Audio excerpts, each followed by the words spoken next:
So right now the NES Mini is the talk of the town. Everyone wants to get their hands on them. And with 30 built-in games on an NES miniature system, it's a very hot item. People are selling it for $200, $300, $400. And people are actually paying for it when it's supposed to be just a $60 unit. That's because Nintendo sort of limited stock on it initially. So everyone's going crazy over this, and I can understand why. You know, it's the NES, these games are classic, but what if I told you there was a system that is out right now that has over 90 games? It has NES games, it has Super Nintendo games, it has Game Boy games, it has arcade games on it, and it's a plug and play. You would think that was pretty cool, right? What if I told you it has HDMI out as well? You would think that's really cool, right? But how much does it cost? Well, what if it's the same price as the NES Classic? Then you would think I was crazy, but I'm not. Retrobit has created the Retrobit generations. You might remember I did a video on it, basically talking about some of the games that are going to be on it and some of the features. Well, Retrobit was kind enough to send me one of these to check out. So we're going to do a full unboxing. We're going to play some games, or we're going to see how everything is with the Retrobit generations to see if it's the NES Classic killer. So let's find out what the Retro generations is all about.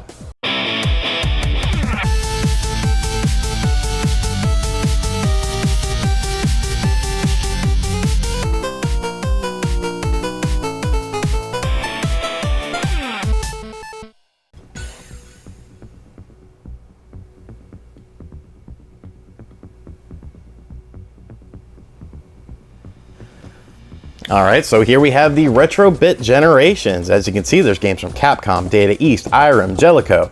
Over 90 popular retro games, HDMI and AV ready. So that's really cool. You can see some of the artwork on the front. You know, various games on here. Sports, gotta have some football on there, you know, Ghouls and Ghosts, stuff like that. So that's super cool. You can see some of the titles on here. We've got Ring King, Super Ghouls and Ghosts, RType. So Hammer and Harry, you know, really cool games. On the side here, we have some of the features, which we will get into on the system. And of course, on the back here, we have featuring some of the games, Mr. Bloopy, Commando, Super Alfred Chicken, Super Ghouls and Ghosts. And some more of the features in picture form. So let's open this up. Like I have said, I have not opened this up. I don't know anything about what's inside the box. Let's see. And it does have a handle. What was the other system that had a handle? GameCube. Will it be as good as the GameCube? Who knows? All right, so we have an instruction manual.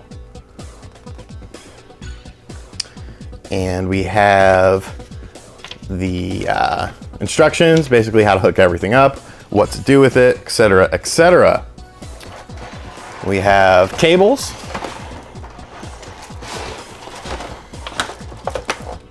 Oh, that's plugged into the system.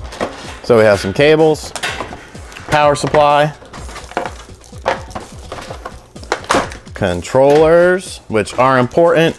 I am interested to see.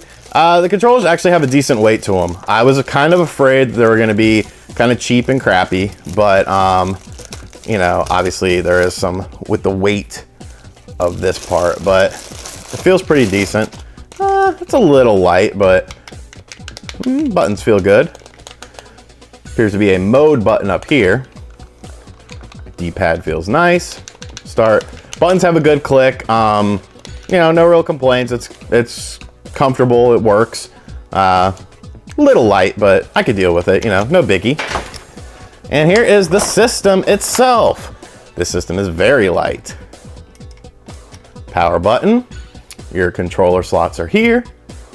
Turn it around. You have the SD card slot for transferring your saves, HDMI, AV, and your power. So tiny little system. Kind of nice though. It's nice and compact. I do dig that about the system.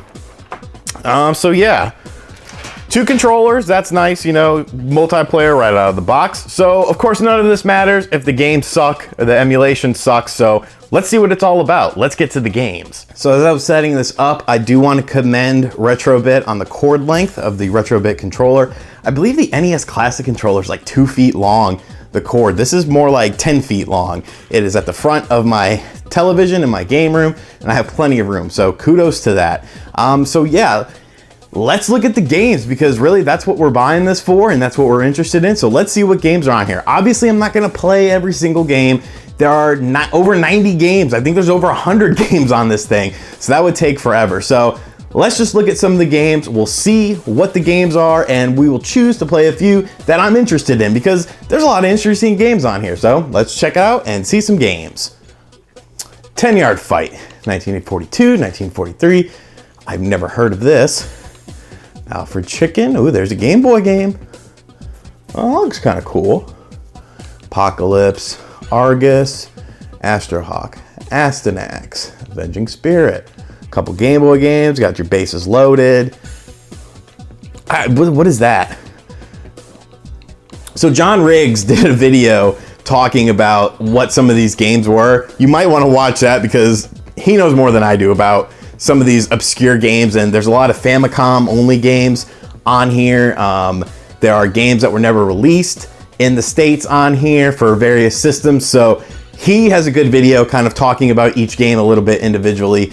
Definitely knows more about these than I do. And that's part of the reason I really like this system though, because these are a bunch of games that I'm not super familiar with. So that's what makes it fun to me. That's what makes it interesting. Oh, Holy Diver, baby. Oh, that's one of the reasons I wanted this.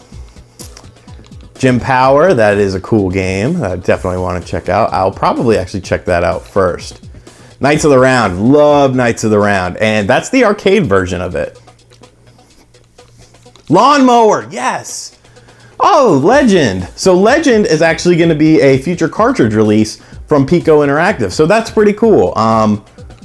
Yeah, I was actually interested in that game. When Pico announced some new games, that was one of the games I was actually really interested in because it looked like a fun side-scrolling beat-em-up. So we're gonna have to check that out too. Let's see, RType. Gotta love RType. Rocky Rodent. Like I said, dudes, there's a lot of games on here. And I know what you're saying, oh, there's no Legend of Zelda, there's no Super Mario Brothers, but we've all played those games a million times. Like, it's nothing new to us. I haven't played Super Noah's Ark 3D. I haven't played, you know, a majority of these games. So that's what makes it exciting to me. That's why I am really interested in this. That game looks dope. All right, so we have hit the bottom. So let's take a look at 1943. I pressed A, and now we are getting into the game, it looks like. Oh, okay, we got some stuff here. Start game, load progress. Since it is an emulation-based system, you can do save states. We've got the setting. And you could do button mapping, screen size. Let's see here. Okay, I don't know what the defaults are, so that'll work. All right, let's get into the game. Oh, that was quick.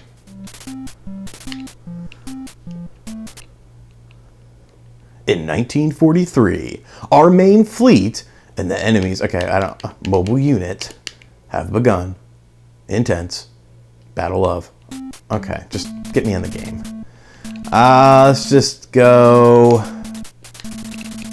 We'll go basic. Obviously, we're not gonna go, you know, for a super long run here.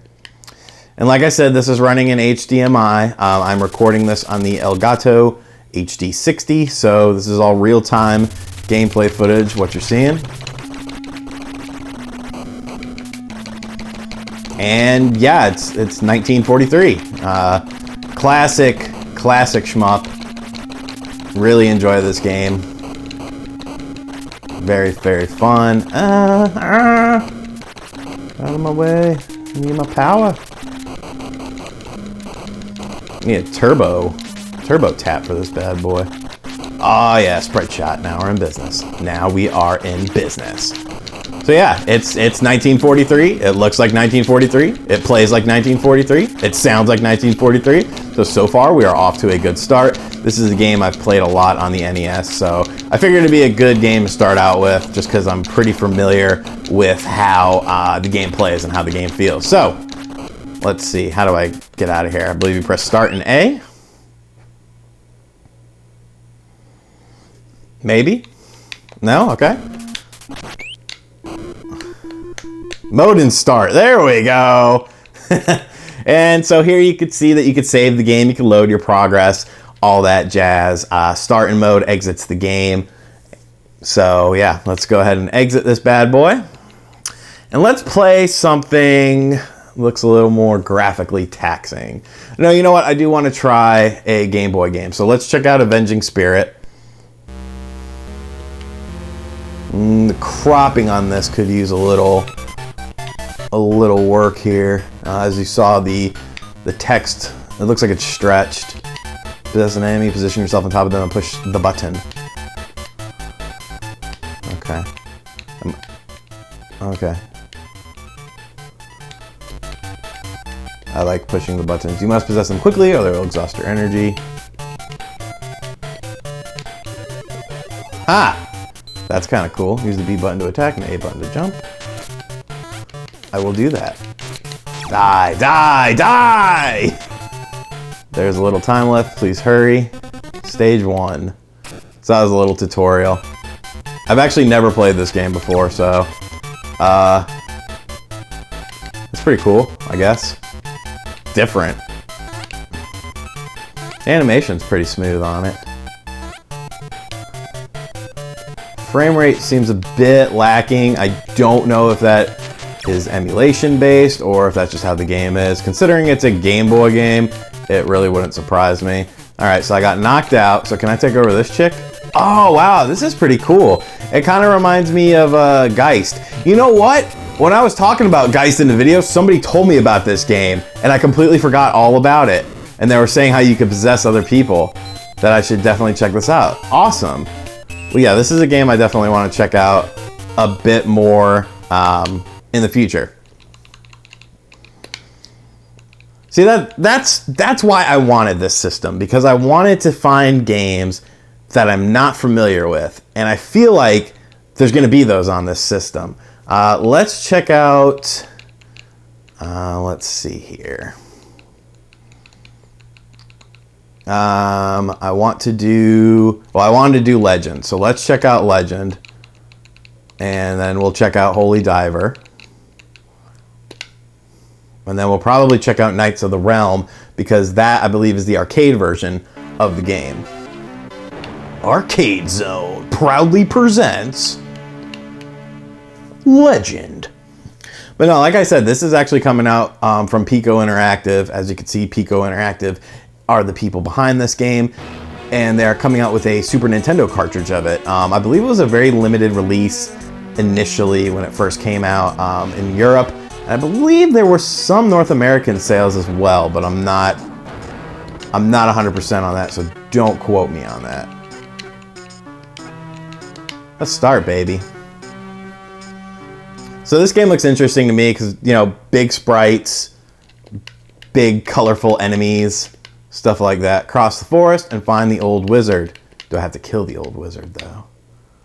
I will do it if I need to. Slash, you fool. Okay, yeah. So the controls on this, I'm having to use some weird buttons. As you can see, I'm having to use Y to slash my sword. So that's a bit strange. Obviously, some of these games will probably need some button mapping. I mean, you are dealing with over, 90 games here. But yeah, this is pretty fun, actually. Good beat 'em up, good, classic side-scrolling action. I'm digging it. Very arcade. As you see, you got some cool scrolling with the environment there. The tree is coming towards us. I like that. I like that kind of scrolling. So yeah, cool game. Satisfied with it.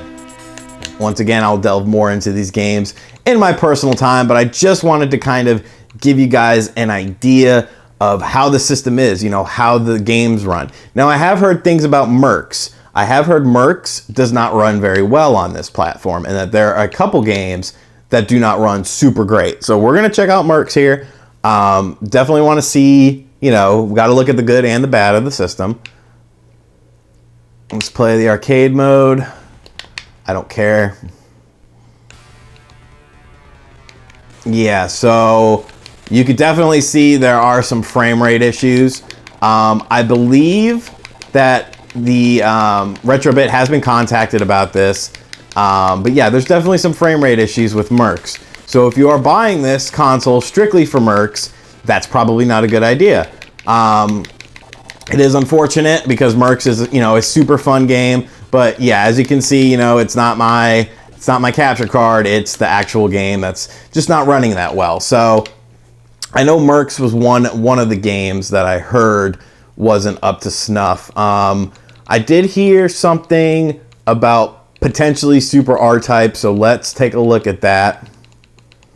Because, you know, unlike Mercs, Super RType, well, I mean, I guess Mercs to some degree is a game that people would want to buy this for, but Super RType clearly, you know, is a great Super Nintendo game, so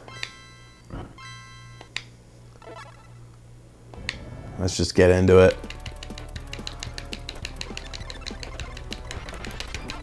Okay, well, Super RType's running butter smooth. If anything, maybe a touch fast? I don't know. No, I think it's fine. Yeah, it's fine. I love RType. RType's an awesome game, and this is a great version of it. So Super RType running good. That's always good. Let's check out a little Super Ghouls and Ghosts. A little Genesis action. Or no. Was Super Ghouls and Ghosts a Genesis game? I'm not sure. Pretty sure it was.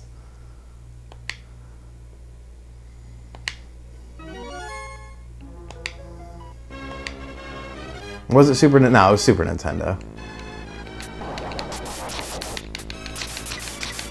No!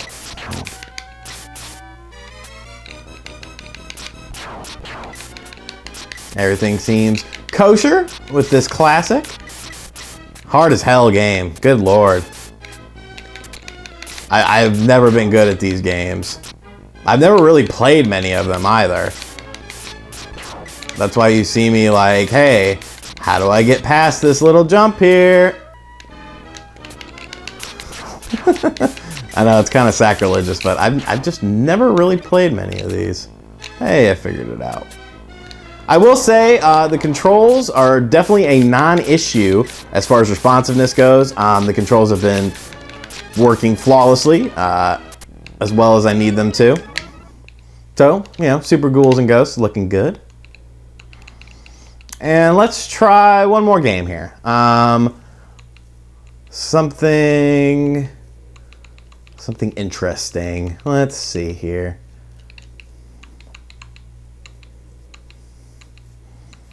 And like I said, I will probably do a follow-up video on this console just because there's so much to it. And I mean, yes, I could sit here and try every single game, but that just seems, you know, a bit too much maybe. Because, you know, it's 100 games. This video would be 10 hours long. This video is already long and we've only looked at, you know, a handful of games. So here is an arcade port, as you can see by that stuff loading up. It was an arcade version. Insert coin of Forgotten Worlds.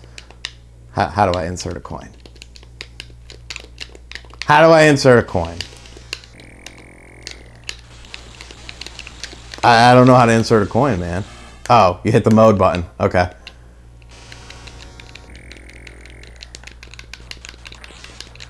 I'm not familiar with this game.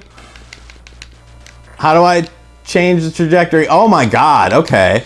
So that's pretty cool. You spin around by holding one of the buttons down. So it could just be like this crazy, insane shooting mechanism. Wow. I'm not great at this game. But yes, this is the arcade version. I've never played the arcade version of this game, so if you're watching this, please let me know sort of how it looks in comparison to the arcade version of this game. It seems to be running fine in my opinion, but like I said, I'm not familiar with the source material on this one. So yeah. So, I mean, I've given the system a pretty good workout, I think. I've shown you pretty much what there is to see. Just quickly, we could see original size, full screen. So let's check out original size and see what that does for the game. Okay, so now we have a much smaller, more arcade cabinet style visual style here. So yeah, just some of the features of the system. You can change the output style because obviously these games are going to be stretched to be on an HD TV. So, what do I think about the retro bit generations? Let's find out. So on paper, the retro bit generations looks like it would be the NES Classic killer. It has more games with over 90, has more systems, NES, Super Nintendo, arcade, Game Boy, and it has longer cables for your controller, which is great. So does it manage to slay Nintendo's plug-and-play console? Unfortunately not. Some people will obviously be off-put by the fact that there are bigger games on the NES Classic than on this, but that's actually one of the reasons I like the retro bit generations. I like the wide variety of games, a lot of imports, a lot of games I'm not familiar with, games I've never even heard of. So that is a plus for me. The problem comes down to is that there are some compatibility issues, and most notably, it seems to be in some Super Nintendo titles. A few of them tend to run a little bit faster, I noticed, than normal, but it was really evident with Rival Turf. I popped in Rival Turf, I decided to play that, and this is what I got.